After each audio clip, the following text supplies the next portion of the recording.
feeling that I'm going to sneeze sometime in this video. I just feel it coming on. Every time I sit down to make a video, either I have to sneeze or my nose starts itching or watering or running, I mean. Anyway, so I'm coming on a little bit early to talk to you about week 24 and 25 because I had my appointment, it's supposed to be my high-risk appointment on Friday, and I want to share with you all the details of that appointment before I forget anything.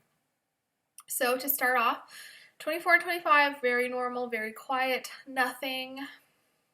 Oh yeah, I did have one SVT episode, and it was a pretty bad one. It lasted for about 15 minutes though, so I guess you could also consider that minor, but my heartbeat was pretty fast. No adenosine, nothing like that required, so that's good. It ended up resolving on its own, and I believe that was stress related. I had a lot of stress in week 25, but everything has been resolved, and yeah. Anyway, what can I tell you? I can just tell you my symptoms, I guess, before I get into my appointment. My nausea and vomiting have been pretty much under control. I still get sick maybe 3 to 4 times at night. Maybe. Like, that's on a bad day. I feel like it's letting up, but then, you know, sometimes I have one really bad day in the last couple of weeks where I'll just have like a super, super bad night of throwing up. But other than that, for the most part, it's pretty much under control, but I'm very, very tired. Feeling a lot more movement, and I felt baby boy have hiccups today, which was nice. We have picked out a name, and by that I mean we've picked out a front runner. We have a list of names that we like that we plan to bring to us when I have him, and we've picked out, you know, like our top one, and we'll see if that fits him, and if not, then we have a bunch of others to choose from, but we're pretty sure it's what we're going to go with. So I have not decided if we're going to share that before he's born or after. We have told my parents and Matt's parents and our donor. Our donor absolutely loves it, so everybody likes it aside from my mom, but she's entitled to her own opinion. It's not a super unusual name, but it's a very uncommon name. Anyway, so he's moving around quite a bit. I've been having some Braxton Hicks, lots of indigestion still a lot more saliva. My nose starts to run quite a bit, and I'm not sick, and I don't know how I've managed to not get sick. The in-laws have gotten sick. They're sick right now. My parents just got over a cold. Ellie just got over a cold, and Matt just got over a cold, and somehow I've managed to escape it. So I'm not quite sure how, but I'll take it. Usually your immune system is a little lower when you're pregnant, so I don't know. I'm not going to question it. I did a lot of shopping this week for baby boy. I will do a haul video maybe next week sometime. He's got so much clothes. I need to stop buying it. I need to stop buying clothes because we are having a baby shower. I was kind of iffy on having a baby shower because I know my viewpoint on having a shower for second children is, I don't know. I mean, if I was having another girl, I definitely wouldn't have another shower because there's absolutely nothing I need. This time, I think that all we're really looking for is clothing or like something simple like a bath product or something. I don't expect anybody to show up here with anything expensive, or even if they don't want to come with a gift, but we were going to do that or have like a meet and greet, and I definitely don't feel comfortable with a bunch of people coming over here after he's born when I'm working on breastfeeding. I really want to focus on that, so we decided on the baby shower. Baby sprinkle is what I prefer to call it. And that's coming up in May, so I need to stop buying clothes. Otherwise, I'm just going to get doubles of something, or I'm going to have too much of one size. So, yeah, you'll see what I mean. I went crazy the past couple of weeks. I'm having a Braxton Hicks now, and they're not painful, but my Braxton Hicks have always been uncomfortable, and it's just, I don't know. I'm feeling really tired and achy. We went shopping again today. Oh, he's moving like crazy. I just feel like my belly's super, super tight and uncomfortable, if you know what I mean. Okay, is there anything else I can share before my appointment details? I don't think so. I will do a belly shot at the end of this video. I haven't done one since 20 weeks, I think, and I have grown a huge amount. In like a week and a half, I'll be 7 months pregnant, which is crazy to me. It just flies. I'll be in my 3rd trimester. Man, oh man, we've really got to get stuff going upstairs and like put stuff away. So my appointment details. Okay, from my scale, I weigh myself every single morning. And I have shown that I've lost 25 pounds and gained 1.8 of it back. I did at one point gain 3 pounds and then lost some, put some back on, and lost some again. I think that's because when I had a really bad night of throwing up. So whatever, I'll take the 1.8 weight gain. On my obese scale, because she has my weight measurements from my family doctor, I stepped on the scale. It shows that I'm still losing weight, that I have not put any on, so whatever. I like hers better, so we'll go with whatever one she wants to go with. That's nice. I'm like almost 26 weeks pregnant and gained 1.8 pounds. Sure, I'll take it. So we start off the appointment with her in the hallway asking the nurse, is she full care? There's nothing in her file, because normally, unless you're high risk, you don't show up to the OB until you are 36 weeks pregnant.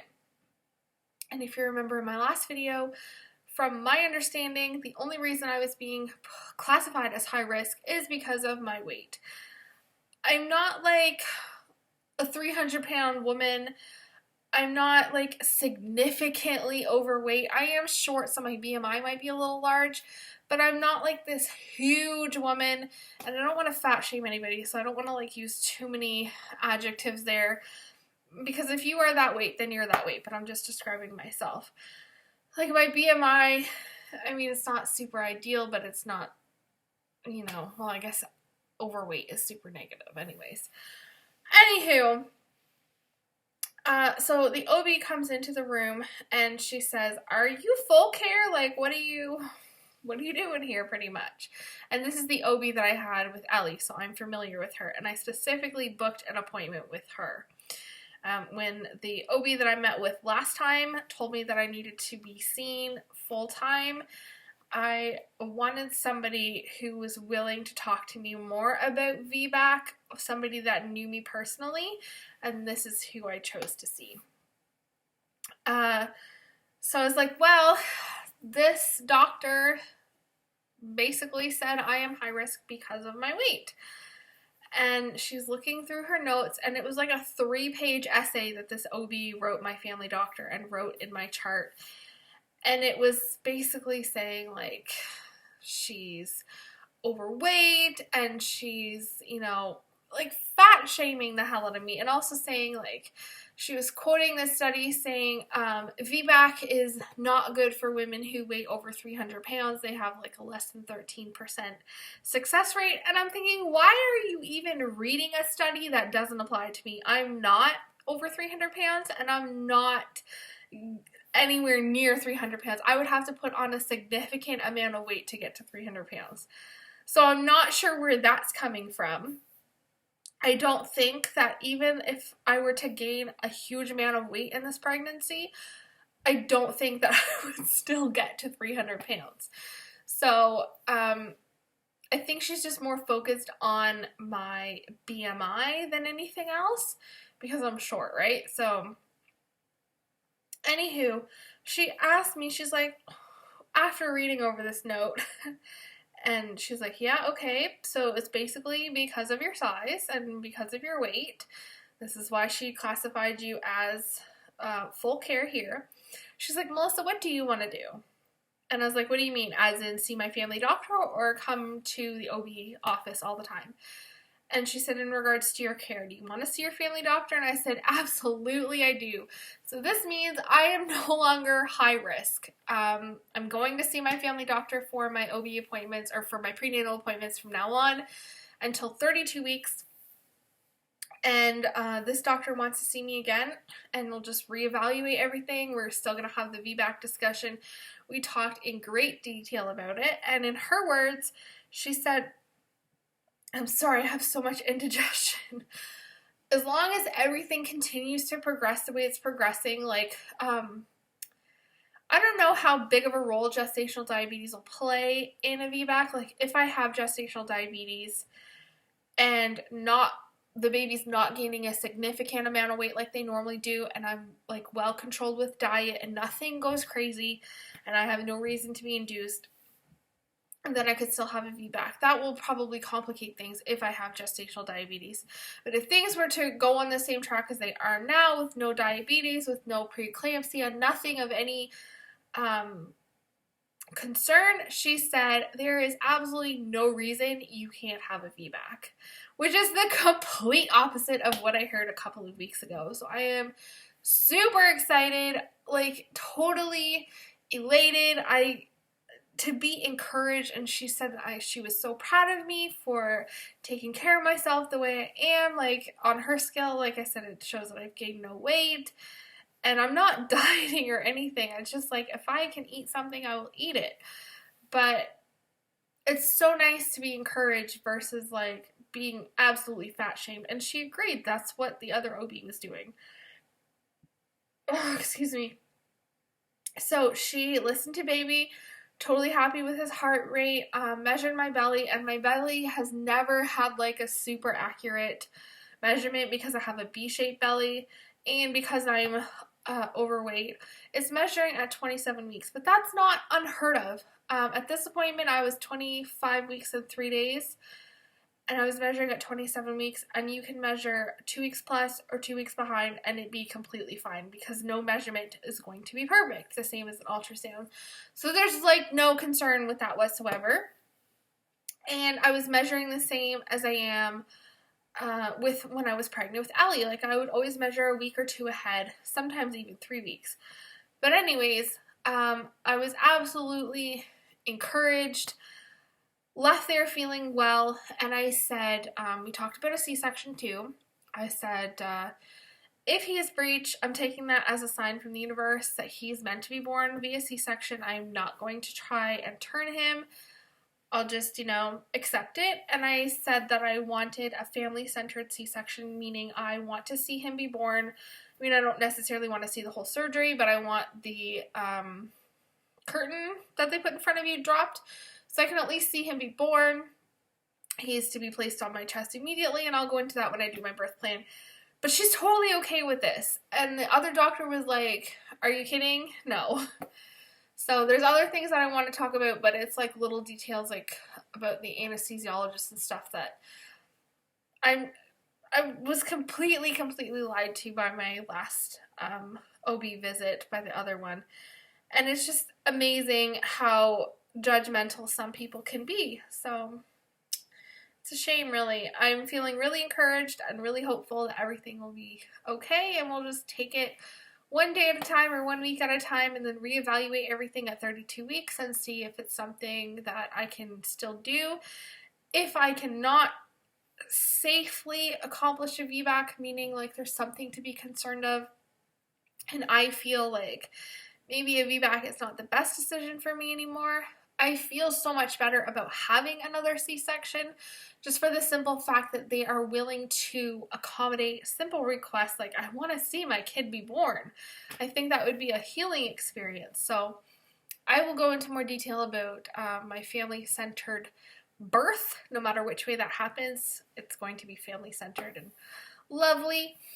I'll probably go into that at my 32-week appointment when I meet with her again to see if we can still accomplish a VBAC or we need to talk C-section. Oh my god, this indigestion is crazy. So I'll do my belly shot 25 weeks and 4 days today. I haven't done one since 20 weeks. Alrighty, let's see what we got. So that is 25 and 4. You can kind of see the line of my pants are hiding the B, but yeah. This baby boy.